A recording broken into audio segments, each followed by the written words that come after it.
ആർക്കാണ് വിവാഹം കഴിച്ചു കൊടുക്കേണ്ടത്, എങ്ങനെയാ വളർത്തേണ്ടത്, ഒരു വാപ്പ ഒരു മകളെ വളർത്തേണ്ടത് എങ്ങനെയാണെന്ന് സ്വന്തം ജീവിതം കൊണ്ട് കാണിച്ചു തന്നു നമ്മുടെ നേതാവ് നബി മുഹമ്മദ് മുസ്തഫ. ഇതിനേക്കാളും നമുക്ക് പഠിക്കാൻ എന്താ ഉള്ളത്? സ്വന്തം ഭാര്യ ഫാത്തിമ ബീവി റളിയല്ലാഹു തആല അൻഹയുടെ ഉമ്മ ഖദീജ ബീവി മരണപ്പെട്ടു പോയി.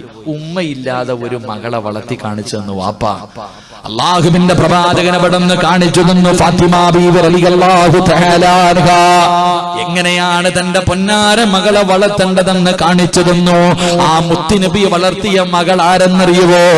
ആ മുത്തുനബി വളർത്തിയ ഫാത്തിമയാണ് സ്വർഗത്തിലെ പെണ്ണുങ്ങളുടെ മുന്നിൽ നിൽക്കുന്നത്. ആ ഫാത്തിമയുടെ ചരിത്രം പഠിച്ചു നോക്കൂ.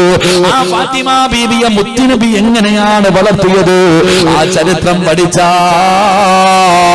പിന്നെ ഒരു പെണ്ണും പിഴച്ചു പോകൂല. ആ ചരിത്രം പറയുന്നത് പോലെ മക്കളെ വളർത്തുന്ന ഉമ്മ, നിന്റെ പൊന്നാര മകള് ഒരാളുടെ കൂടെയും ഒളിച്ചോടി പോവില്ല. എന്റെ പ്രിയമുള്ളവരെ, അള്ളാഹുവിന്റെ പ്രവാചകൻ തന്റെ ഫാത്തിമയെ വളർത്തുകയാണ്. വളർത്തേണ്ട രീതിയിൽ വളർത്തി, പഠിപ്പിക്കേണ്ടതെല്ലാം പഠിപ്പിച്ചു കൊടുത്തു.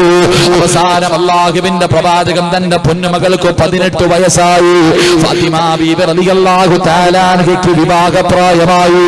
അള്ളാഹുവിന്റെ റസൂല് വിവാഹത്തിന്റെ ആലോചനകൾ തുടങ്ങി. ഒരുപാട് പണക്കാർ വന്നു, ഒരുപാട് സ്വഹാബികൾ വന്നു. മുത്തുനബിയുടെ വീട്ടിൽ വന്നിട്ട് ഫാത്തിമയെ വിവാഹം കഴിച്ചു തരാ ചോദിച്ചു. ഒരാൾക്കും അള്ളാന്റെ റസൂല് വിവാഹം കഴിച്ചു കൊടുത്തില്ല. പിന്നെ ആർക്കാ കൊടുത്തതെന്നറിയുമോ? മഹാനായ സയ്യിദുനാ അലി ഇബ്നു അബീ ത്വാലിബ് റളിയല്ലാഹു തആല അൻഹു. ആരുടെയെങ്കിലും കയ്യിൽ പിടിച്ചു കൊടുത്താ സ്വർഗം കിട്ടൂല. എന്റെ പ്രിയമുള്ളവരെ, അതുകൊണ്ടാണ് അല്ലാഹുവിന്റെ റസൂൽ പറഞ്ഞത് മുത്തുനബി അവിടെ നിന്ന് 4 കാര്യങ്ങൾ പറഞ്ഞു തന്നു. എന്റെ പൊന്നാര മക്കളെ വിവാഹം കഴിച്ചു വിടുമ്പോ ഒരു വാപ്പ ചിന്തിക്കേണ്ട 4 കാര്യമുണ്ട്. 1 സമ്പത്ത് നോക്കണേ, 2 സൗന്ദര്യം നോക്കണേ, 3 കുടുംബ മഹിമ നോക്കണേ, 4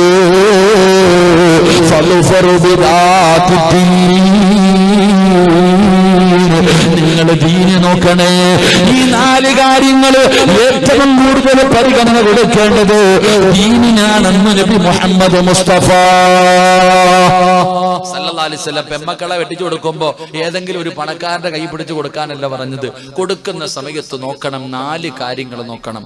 അതാണ് ദീൻ പറഞ്ഞത്. സൗന്ദര്യം നോക്കണം, പണം നോക്കണം, കുടുംബ മഹിമ നോക്കണം, ദീനും നോക്കണം. ഈ 4 കാര്യങ്ങൾ നോക്കിയിട്ട് വേണം മക്കളെ വിവാഹം കഴിച്ചു കൊടുക്കാൻ. അള്ളാഹു നമുക്ക് ഈമാൻ നൽകുമാറാകട്ടെ.